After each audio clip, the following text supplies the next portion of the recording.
everyone. Welcome to another session of Webinar Wednesdays. Today's session is in collaboration with First Hive, who are actually an alumni of our 2020 FinTech Accelerator program. Today, the panel are going to be taking you through the 6 tips for building an effective and secure marketing technology stack. In this panel, we're joined by VM Kumar, who is the co-founder and CEO of ML Brains Technologies. We're also joined by Aditya, who is the founder and CEO of First Hive, and as well as Suraj Keswani, who is the Vice President Customer Success at First Hive. And we're joined by Charandeep Singh, who is the Head of Marketing and CRM at TVS Credit. I will leave the floor to Suraj, who is going to be moderating today's panel. Hello and good afternoon, everybody. Thank you for joining this webinar. We're going to be discussing a very interesting subject today. The banking, financial services, and insurance sector is really a data gold mine. All of us as customers, we share a lot of personal information with the companies we associated with, while they continue to gather information on transactions and behavior from us all the time. Given this, it's really a very interesting data set for analytics and modeling. However, the industry is highly regulated. We all know that there are explicit privacy norms around this. Given the nature of the industry and the data that it has, technology plays an integral role in delivering customer understanding and experience. Hence, selection of technology while building the technology stack has become a key focus area for all marketers. In this context, we shall today discuss what goes into building a super effective and secure marketing technology stack, and hope to offer you some top tips by the end of this session. I have a very impressive panel that joins me in discussing this subject.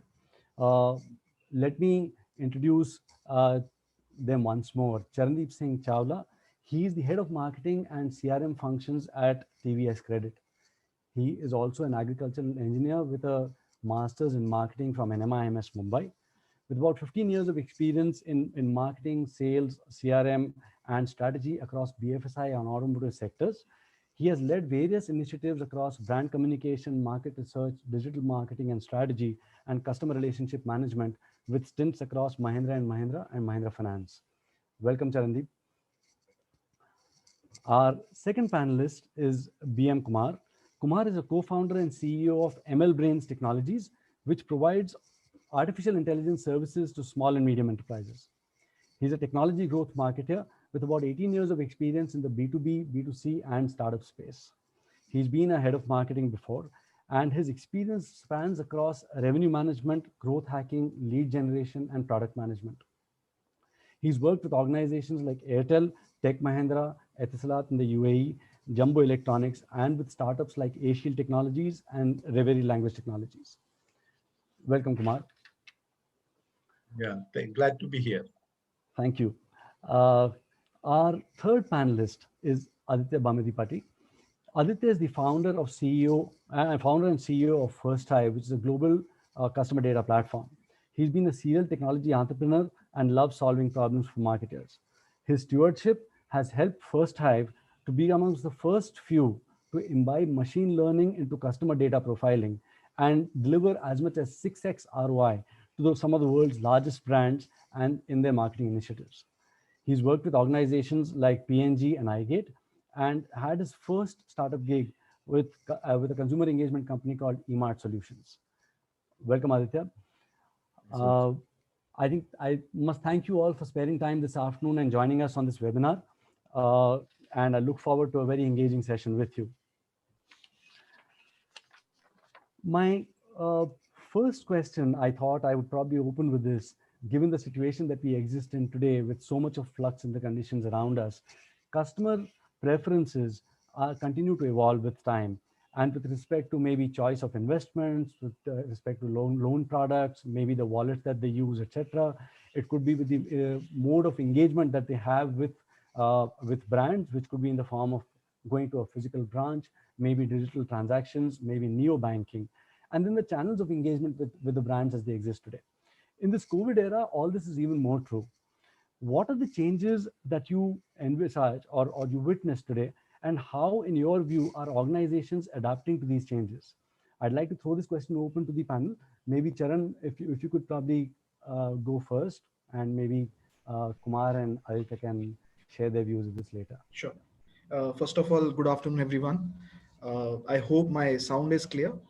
Yes, it is. Yeah. Okay. So Suraj, your question has three parts to it. So I'll talk about each of them one by one, and I think Aditya and Kumar, whenever they feel like pitching in, they can pitch in.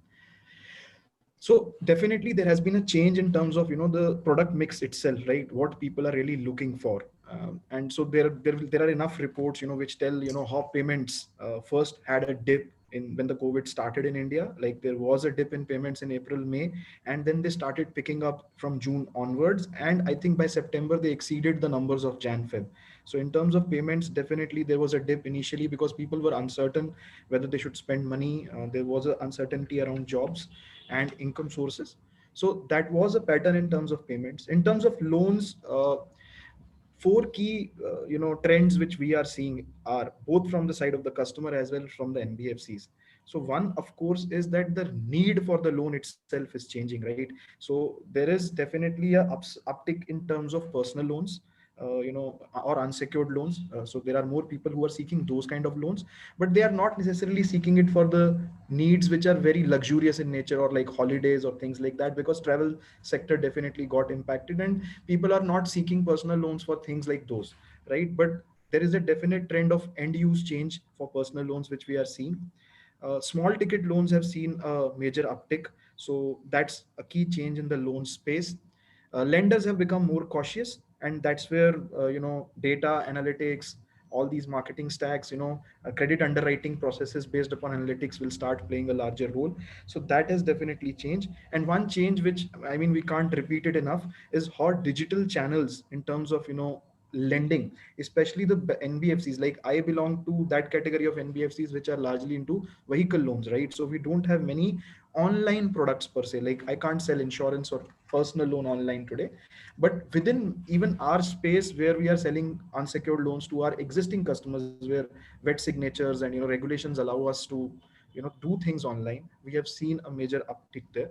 And in terms of investments, there has been an interesting trend, though the volume of investments may not have increased drastically, but the number of retail investors, like I was talking to some people in mutual fund industry and all, they have definitely increased because people were sitting at homes, they were uncertain about their future, they want better returns from mutual funds and equities.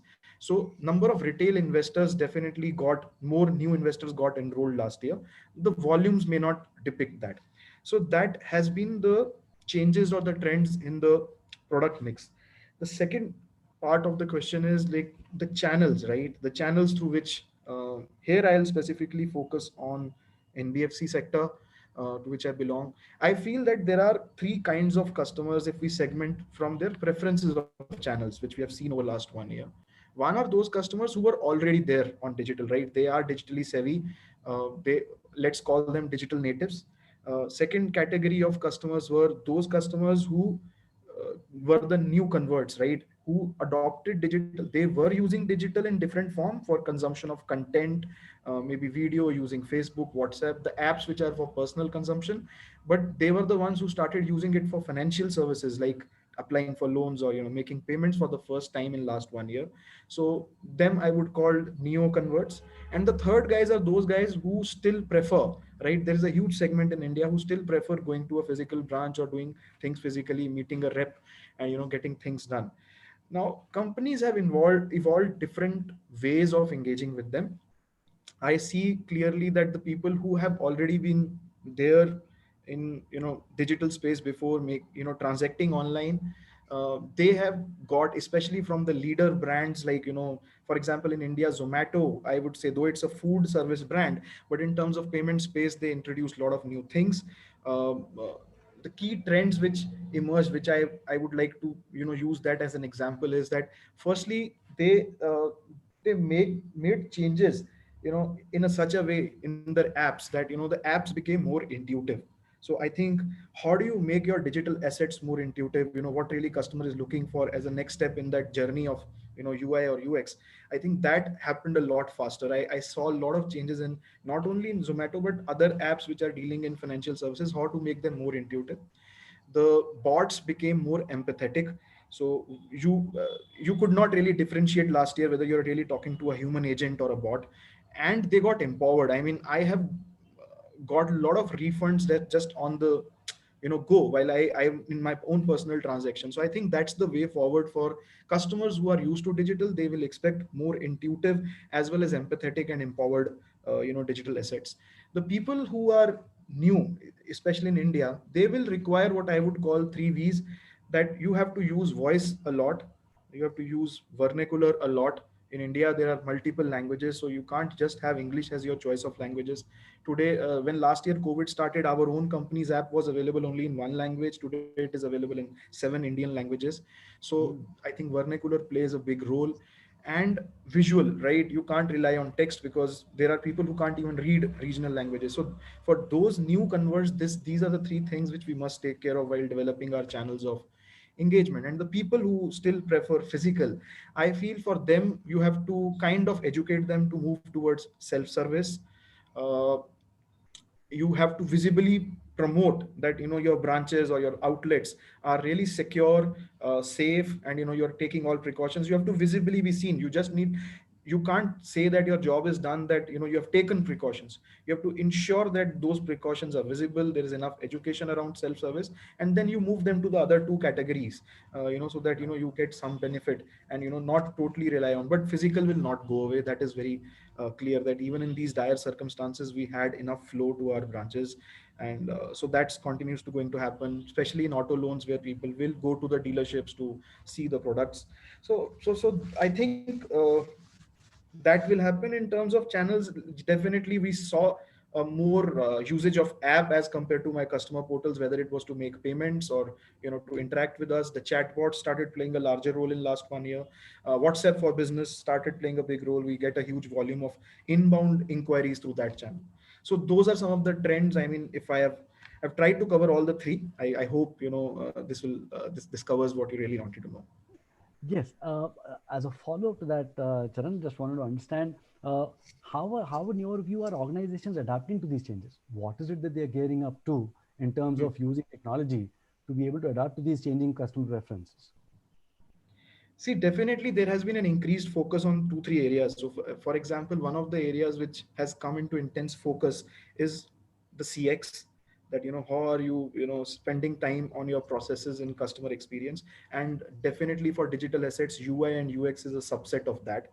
So I think that has been one key area in the front end of the marketing stack. At the back end, I think this was already happening, though I'm not going to give COVID the benefit of this. The importance of having better quality data warehouses or data lakes, and therefore building good quality analytical model.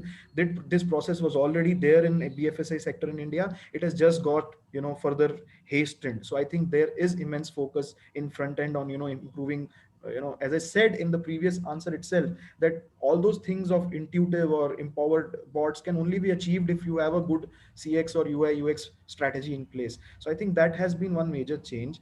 And the fact that analytics process or data related sciences, those have kind of hastened. It was already, I think fintech and BFSI space was already ahead of the curve as compared to other sectors, but definitely the process has got hastened in last 1 year.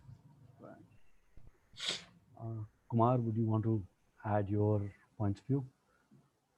Yeah, sure. So good afternoon, everyone. And I think Charan has covered, the financial aspects, the NBFC and how they have been impacted. So I would, based on my experience in telecom, probably share the other side of the experience, and I think no surprises that for telcos, the data packages, the demand for mobile internet as well as broadband has suddenly shot up. And so most of the houses where there was a standard broadband, most of them have upgraded to higher speeds, because now not only not only the breadwinner of the home is working there, but also the kids are studying from home, And of course, if the lady of the house may be working, or even if she's a housewife, like, so all data requirements are now being served by the broadband or the mobile internet.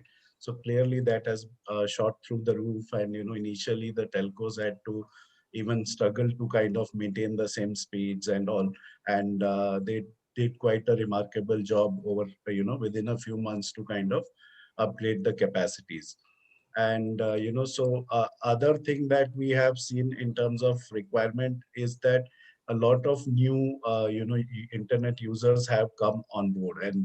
And the challenge that we saw is that many of them are not English speaking, especially in a country like India. And even in Middle East, a lot of expats may not be very comfortable in English. In fact, a lot of the natives in Middle East also prefer to transactions in Arabic. So suddenly the languages came into the fore, that how do you serve your customers in a language that they understand and feel comfortable with. So for example, within India there are close to 540 million plus people who are having the spending power, but they prefer Indian languages for any kind of transaction. To put this in perspective, like English speaking people in India is close to about 150 to 200 million. So the market is effectively 2.5 times more if you can address non-English speaking customers who have the purchasing power. So that was one challenge that we saw. And different companies, including the way Charan said, they have expanded into their app into multiple languages. So that was something very, very interesting. And yeah, and in terms of the channels of engagement, of course, there, like, most of the businesses have been forced to move online if they were not already planning to do that. A lot of companies were already in the process of upgrading their online channels because they were organically growing. COVID has obviously pushed their plans ahead, and made ensure that most of the companies prepone their plans and then upgrade their infrastructure, launch apps, or go more online and focus on the online channels. And so the challenge with that is that once you're online, it's a much more interactive, it's a two-way communication channel, unlike, let's say, TV ad or a newspaper ad where it's a one-way thing. So a lot of changes need to be done in the internal processes of companies, and that is where they are going through changes. And we will probably discuss those and how marketing stack can help in those changes. We'll probably discuss those in the upcoming questions. Absolutely. Thank you, Kumar. Aditya, as a owner of a technology platform, you interact and engage with corporations around across industries. How do you see their definitions changing in terms of demands to cater to these new consumer requirements? Hey, Suresh. Thanks. Hi, everyone. Good afternoon. Good to be here along with DIFC. So, DIFC folks, shout out to you for this webinar. Um, I think, having been in the broader marketing, industry for over now 15 years, the underlying wave has been in this direction any which way, that you've seen an increasing emphasis on digital interactions. You've seen increasing emphasis on multiple channel communication. You've seen services being delivered digitally or enabled digitally, and so on. So there's been a general directional flow for quite some time now. But if anything, last year was this uh, uh, this unseen momentum that just caught up with everything. And if anybody was on the fence about uh, uh, whether or not, that just got thrown out of the window. And if there were questions around when, that just got accelerated, and there was adoption. So in that sense, 2020 was a massive disruption from a adoption and acceleration perspective. The different industries, I think, got affected differently.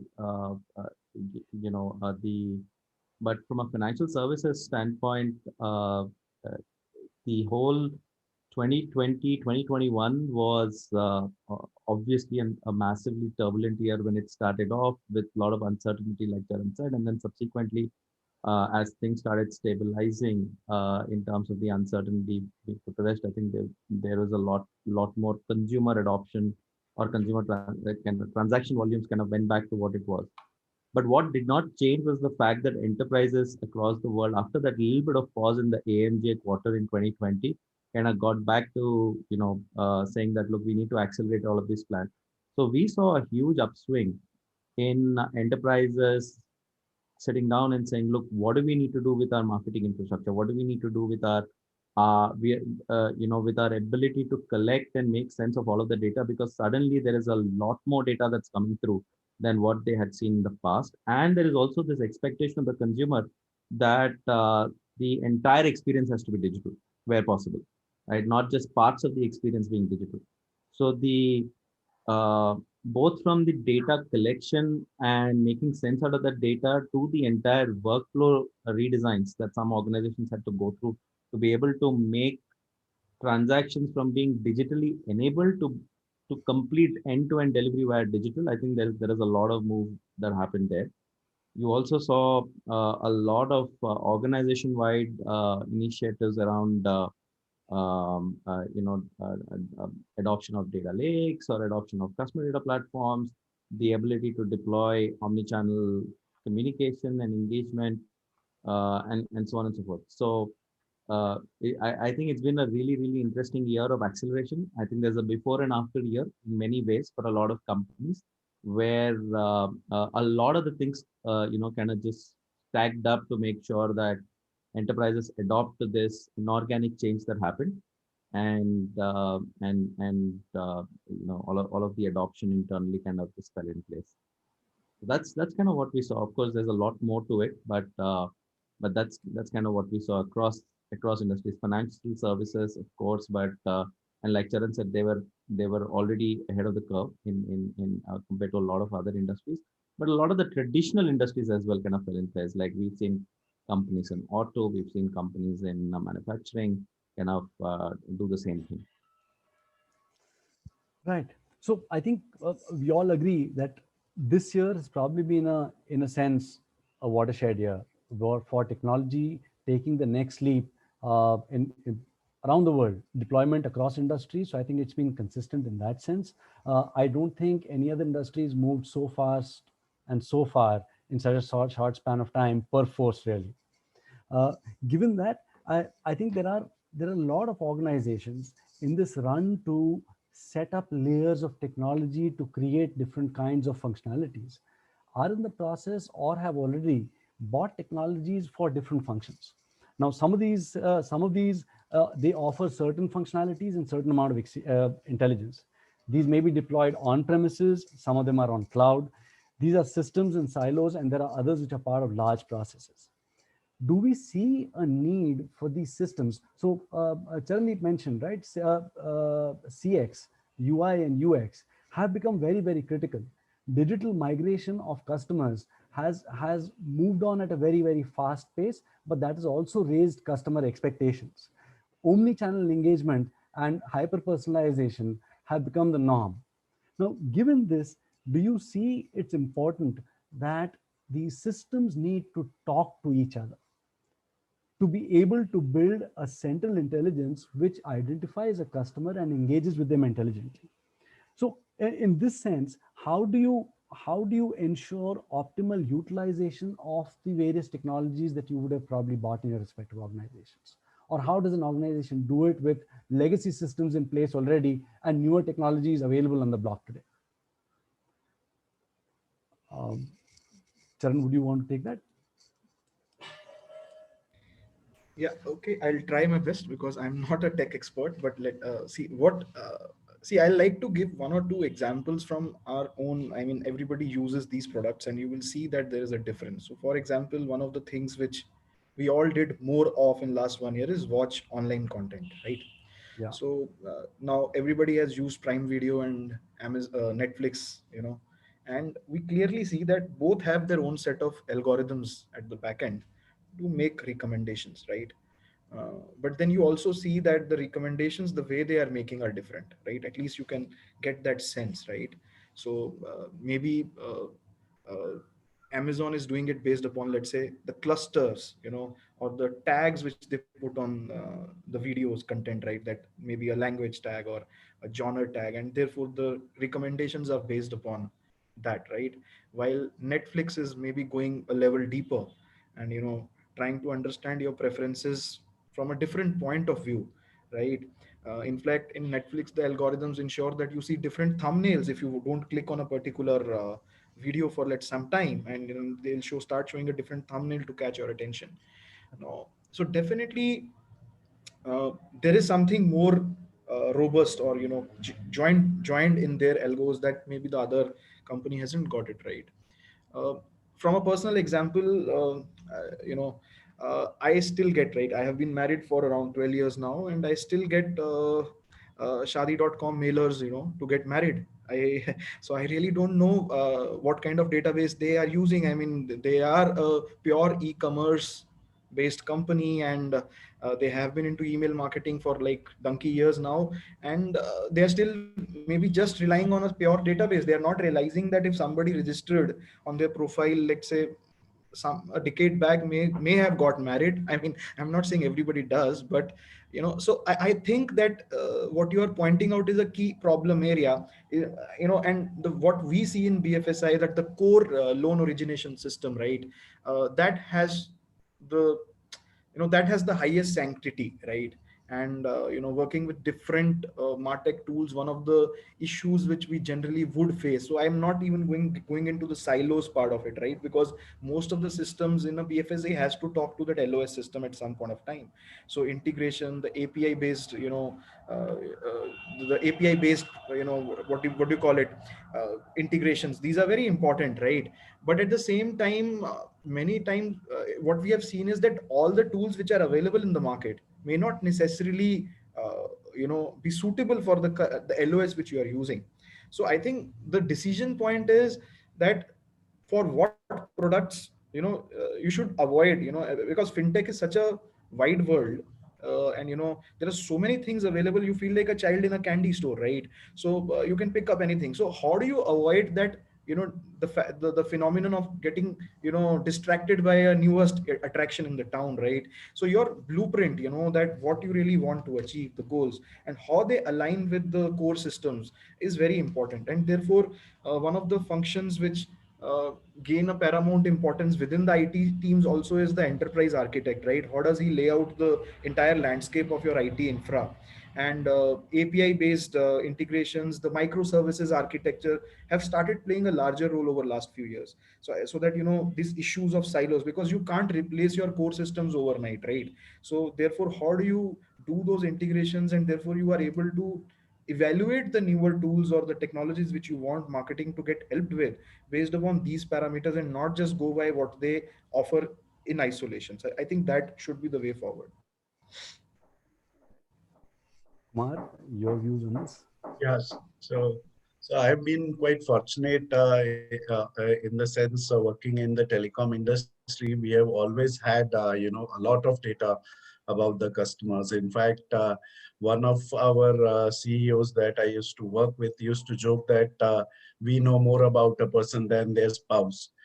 So we know like exactly whom they are calling, where they are going, how long they stayed there, how much did they pay, what did they probably purchase, and so on. So so we have a lot of information about the customer, and so that also led to, in a way, the challenge that how do we keep that safe? Because like Uncle Ben of Spider-Man says, with great power comes great responsibility, right? And also for telecom there comes great regulation. So in that sense, we had to be ensured that the data is stored properly. There were a lot of KYC norms that had to be followed. So we had like enough and more data. However, if we wanted to have a complete picture of a customer, and this is all I'm talking about in 2005, and now the things have become like 10x more complicated, and there are that which means there is probably 100x more data about that same customer now with telcos and with the Googles of the world. So how do we ensure that this data is stored properly and not misused? And at the other end, how do we ensure that all the transactions of a customer are actually taken into consideration while an offer is being sent to them? Because finally, you also need to ensure that you are upselling, cross-selling, because those are the business needs. So that always remains a key challenge. So there is no doubt that all these systems that were in silos have to talk to each other. So telcos obviously started with the BI, which was most popular at that point of time, and then moved to a data warehouse and then big data. However, each of those also had their own challenges because many of those were kind of not made for offline transactions. For example, what happens if a customer walks into the Airtel store and then tries to, or Etisalat store and then tries to do a transaction, or if he complains on Facebook, how do you integrate all those? And obviously the logical conclusion was that we need to have a single picture for each customer, and then how do we move to a very, very hyper personalized marketing. So in a way, our target segment is one, and we know that customers so deeply well. I call this actually as the PDF of the customer. So we need to know the pain points of the customer. We need to figure out his desires of the customer, the D for desire, and then what are the fears that he has to move from his pain point to his desired state, right? So the PDF of the customer has to be clear. And personalization is not just about sending hi first name or hi last name and then sending out an email. Obviously those were there like 5-10 years back, which improved the open rates of the email, but those are like very, very basic. The way world is moving now, we have like so much of technology and tools available that we can personalize landing pages, we can personalize the offers and so on. But all of this obviously depends on the accuracy of the underlying data that you have. And hence that becomes very, very critical. Suraj, you're I'm on sorry. mute. Yes, I'm sorry. So my personal experience has been slightly different. All of us are customers of telecom companies and of financial organizations, whether it's banks or insurance companies, etc. My experience has been that whenever I've reached out to them across multiple channels, I've always received responses in silos. So different teams across different channels with different SOPs and different SLAs probably reach out with canned responses to address whatever you are saying, and it may or may not necessarily really get addressed. And there are times when you get different responses from different teams, and that kind of has, in my view, at least for me, has aggravated my engagement with the brand. And that is where my personal thought was that's important for systems to be able to talk to each other. All these entities are very large organizations who probably spend tens or hundreds of crores of rupees layering themselves with technologies to build certain functionalities. Now, at the end of the day, if all of this put together does not contribute to great customer experience, then my thought is that there is greater need for greater integration of all of these to be able to reach out to a customer meaningfully. And that is where I was coming from when I kind of asked you this question to say, is there a need for systems to talk to each other and hence build to enable meaningful engagement with the customer? Yeah, so Suraj, that's I will just give a brief response on that. So that's a very, very valid input because while companies are trying to get this one picture of the customer, it is still quite difficult. In theory it's easy, but in practice it's quite difficult. And while you can always improve the marketing technology stack of it, the people stack is still not that easy to address. People are still thinking in those old structures and old functions, and that always takes a long time to kind of internally correct and then ensure that we all respond to the customer as a single unit. Right, right. So Kumar, taking this further, if we are going to, let's say if companies need this to happen, and let's say they're working on this, and there are various other companies who are in different stages of maturity, right? Some of them are really mature, some of them are starting their journey today. What kind of considerations should organizations have when they are selecting components to build their MarTech stack, keeping the end customer experience in mind? What do you think should be the components, or should be the feature sets, or should be the capabilities of the system that they should look at when they're evaluating adoption of certain technologies? Yeah, so so obviously, whenever if it's a startup, then the evolution happens in a different way. While for an established organization like say Etisalat or TVS Credit and other larger organizations, there is always a set of existing tools that are there. So the key concern that is there while we select these tech stack is that how does it work and integrate with our existing tools. So for a startup, those will be very limited, but for an established company, those will be a large set of tools, and hence it becomes very critical that the new tech that we are choosing should work well with these, and then it should work like a integrated unit rather than as a standalone tool. So that becomes very critical. Obviously, the kind of range of solutions those are offered becomes a key thing that we consider while evaluating a product.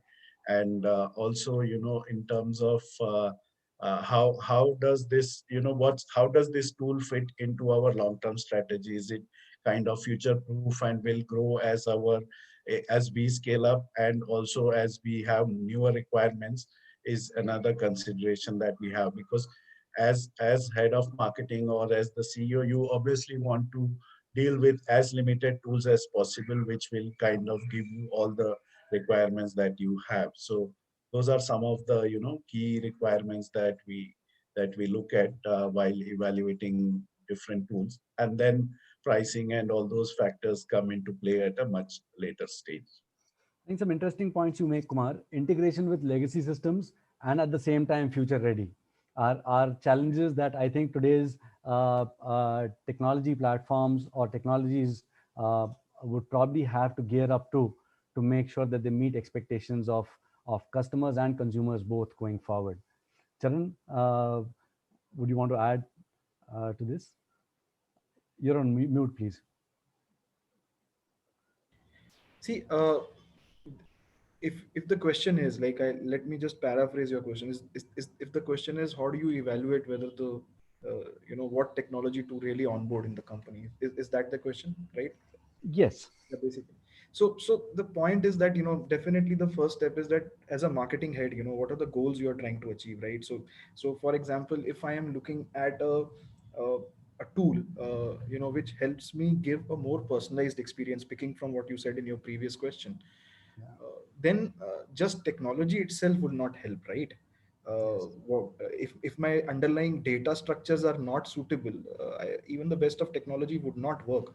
So I think first criteria is what are the goals you are trying to achieve, right? Because technology is just that, technology. It's not a strategy for marketing, right? So there is this tendency, as I said, attractive distraction, that people think that this technology will solve my problem. I don't think that happens at all, right? So technologies generally don't solve problem until unless you have a goal for that technology. So I think firstly, very clearly as a marketing head, my job would be to define what I want to achieve out of it, right? Whether it is personalization, because I also think that there's a lot of talk around hyper personalization, but it is not necessary for all products. So for example, why would a FMCG company look at personalization in products? They might look at personalization in terms of their delivery mechanisms, but they may not change anything in their products, right?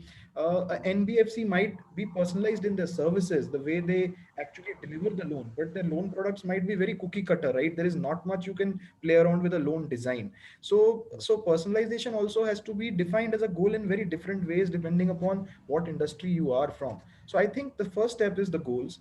Second is that marketing marketing and sales, right? There are funnels, right, where there is a handover which is happening between marketing and sales generally own the core technology systems, right? So are you aligned with that? How do they define success? Like in many of the conversations I have with marketeers, they define their ROI as, let's say, how many form fills I got, right? Or how many leads I got at max, how many appointments I got, irrespective of whether the actual end conversion has happened or not.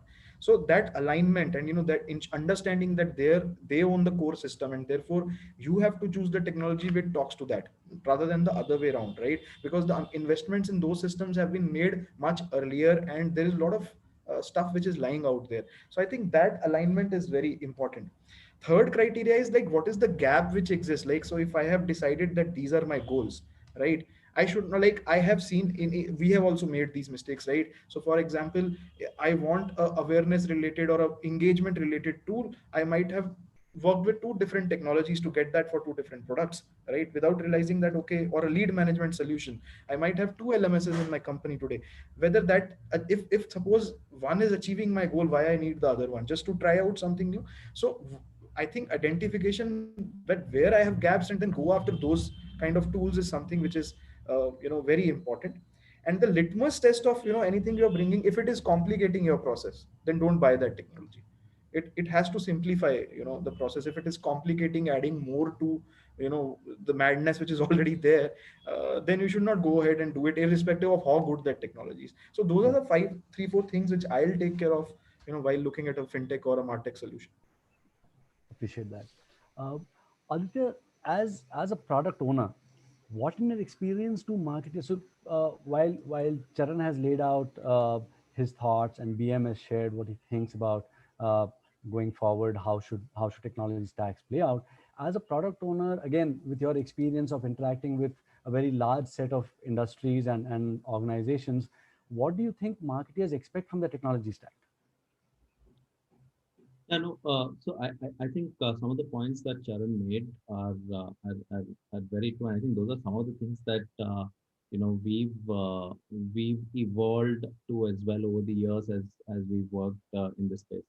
See, it's a very complicated objective that enterprises have. You have you're constantly toggling long-term objectives to short-term immediate goals, right? And sometimes these are contradictory, and there's no walking away from it. These are at conflict.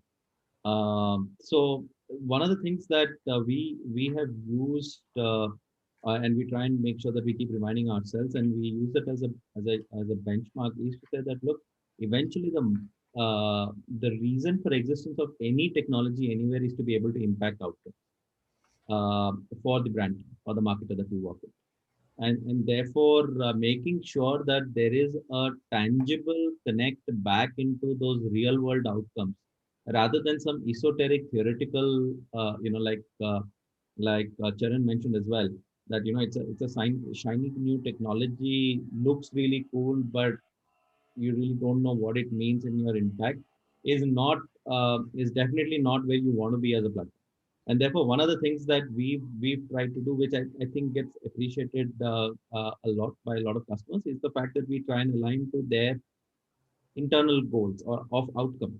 Now, as a product in the data space, you have two advantages. I think that we see. One is because you, as a customer data platform, you end up becoming the data hub. You have the ability to be able to impact not just the outcome utilizing that data, but also all of the other investments that the enterprise has made in other intermediary technology.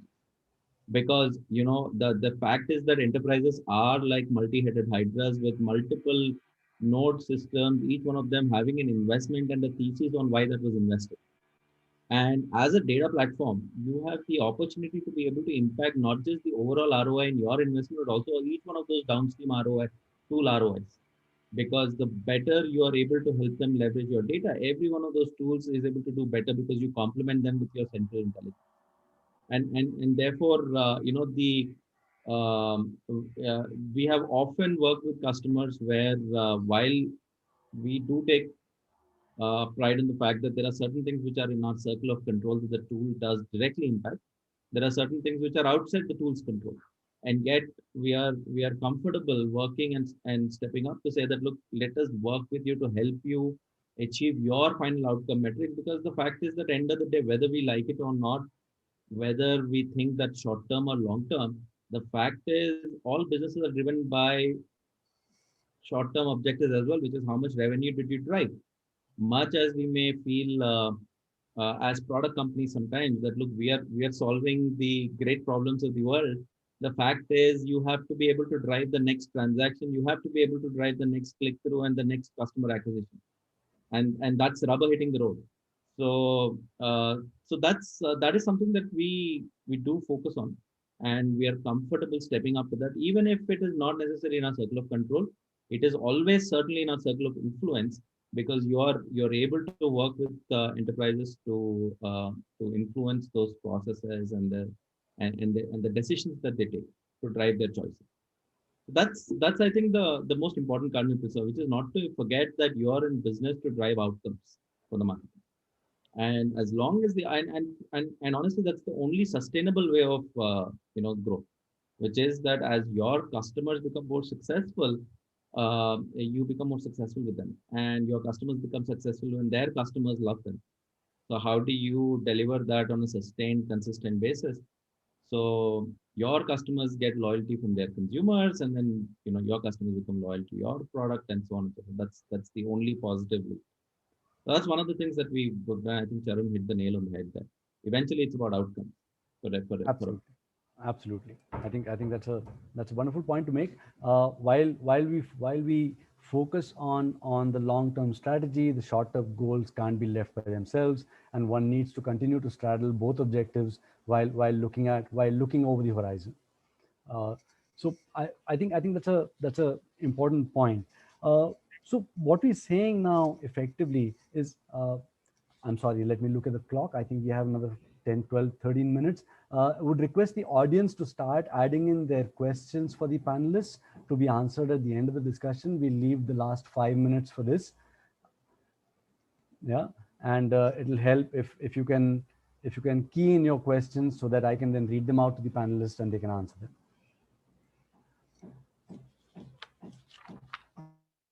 I think there have been very pertinent points that we've really made, and there are great learnings from all of these. Going forward, do you think? So if I was to, let's say, do a quick roundup, for example, on what should be 2 or 3 elements that you would consider in a given solution to decide whether it meets your metrics for purchase or adoption in your organization.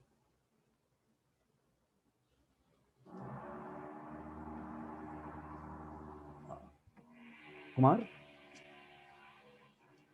Yeah, sorry, Suraj, so can you repeat the last sentence? I missed that. Sure. So I was wondering if, what would be the 2 or 3 metrics against which you would evaluate a certain solution available to you, certain technology available to you, to decide whether to adopt it or not to adopt it.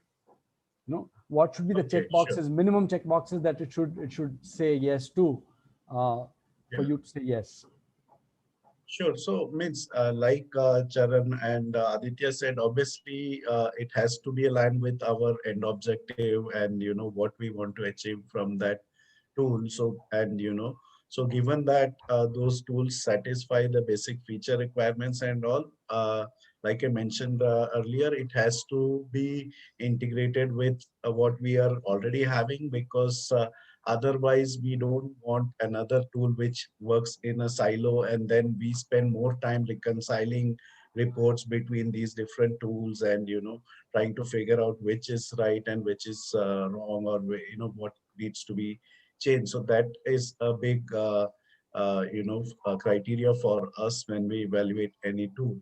And then in terms of regulation and future proofing, that becomes very, very critical, because at the end of year we don't want to completely drop that tool and again look for a new tool. So their future roadmap and whether that fits with how we plan to scale ourselves and our customers, is that becomes very, very critical. And like I said, being in telcos, definitely regulation was one of the key things, like especially things like GDPR, and in India also we are expecting the regulation soon. So how do we ensure that we are complying with all those regulations, and that doesn't become an additional burden for us to kind of comply and do a lot of manual work? So Right. how does it help automate all these things and do that? So, and of course, if at the end, if your objective is hyper personalization and very very segmented approach, if your product requires that, then that should be possible to be done on that. So basically, future proofing. Right. Thank you, Kumar. Charandeep, would you like to add to this? Kumar has covered everything. I think data security, privacy is, I think, key criteria. Um, and while going for any technology or its integration, its connectivity with core systems, as he mentioned, is also important. Yes. And you know, as I said, it's not just customer UI UX. Even if my employees are using it, it has to be available on mobile. So mobility is a key consideration for us to get any technology, because most of the people who will use these technologies will be either feet on street, and with working from home, not having everybody having access to core desktops and systems. So I think mobility and therefore ensuing UI UX is, I think, are these are some of the important considerations while selecting a tool. And ROI, of course, will always be there at the back end. Yes, of course. Yes, of course. All the That's a time. good thing. Right. Aditya? Hey Suraj, thank you. So I would just say that I think eventually for any enterprise, one of the things that Charan said, which is very important, is having clarity on what the objectives are of a deployment.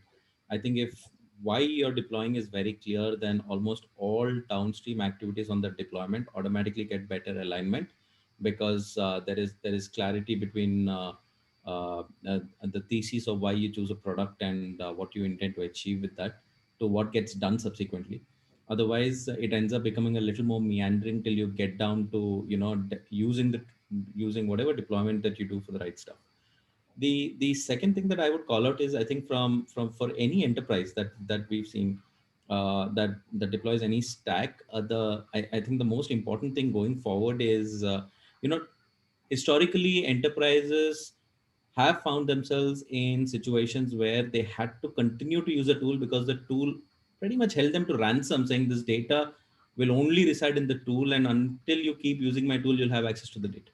Going forward, across the world, all technologies will have to become more democratic, and they will have to give enterprises access and control over the data.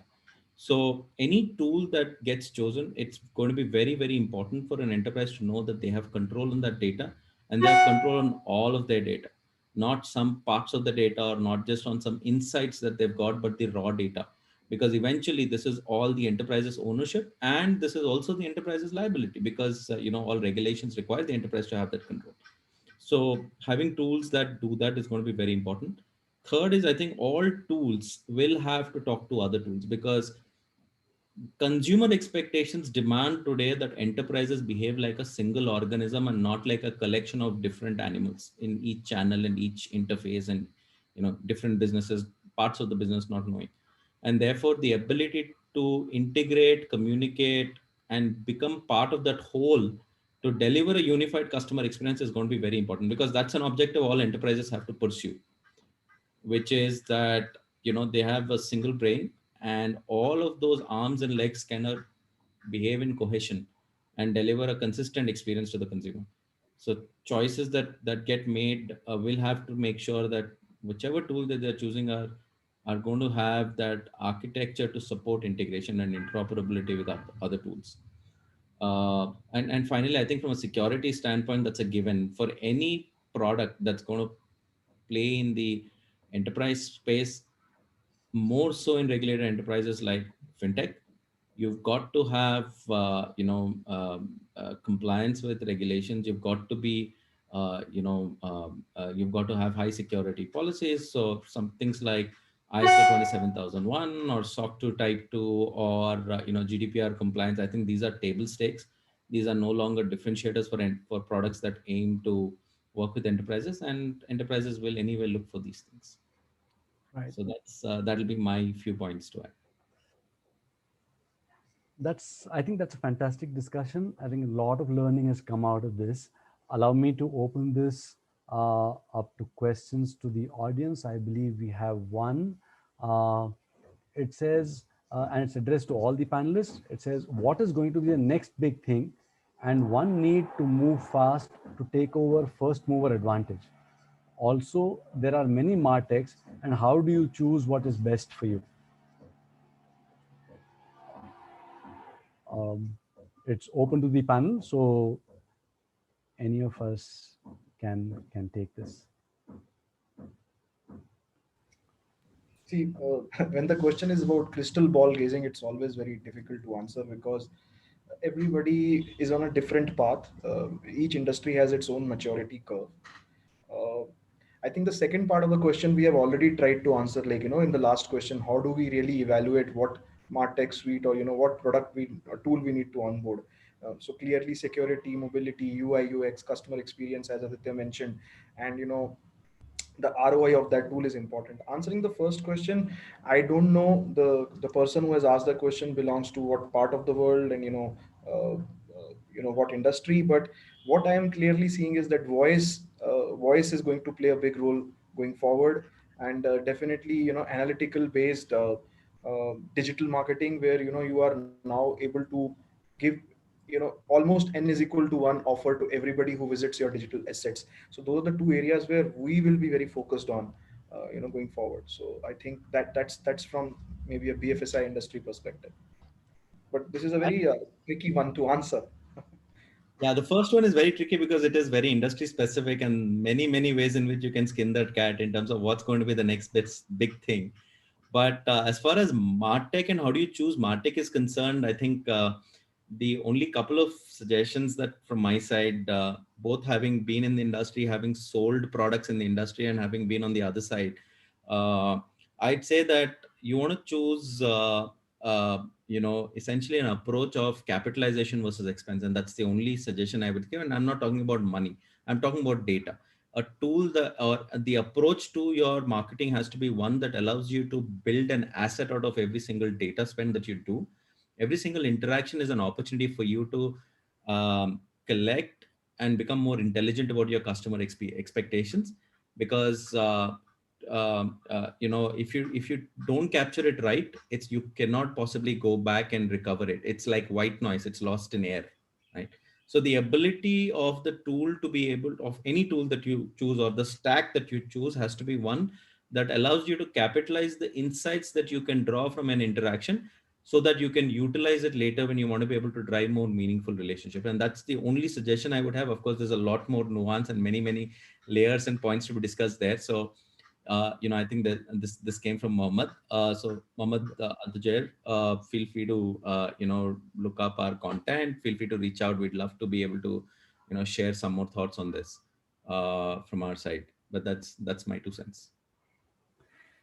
Great. So just for the benefit of everybody, and I'll just summarize the 6. I think we've kind of put down about 5 or 6 key points which one would look at when one is evaluating building a MarTech stack. And those considerations would be: 1, what should be your marketing goals and objectives? 2, is the solution security compliant? And that's a given in the sense that anything that doesn't fit this criteria has to fall off the radar automatically. How easy is it to integrate with your legacy systems, and how simple is it to operate? I think that's a very important point because you don't want to lose legacy, and that's critical. How easy will it be to scale going forward?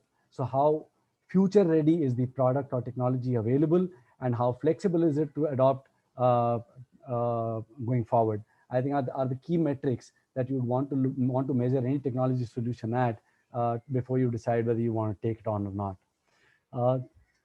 Thank you for being a wonderful audience. Thank you so much, Charandeep, Kumar, Aditya. You've been a wonderful panel as well. Thank you, DIFC, for enabling this discussion. And with this, we kind of come to a conclusion on this session. Thank you so much and have a great evening going forward. Thanks, everyone. Charandeep, Kumar, good to Bye, see bye, you again. bye. Yeah.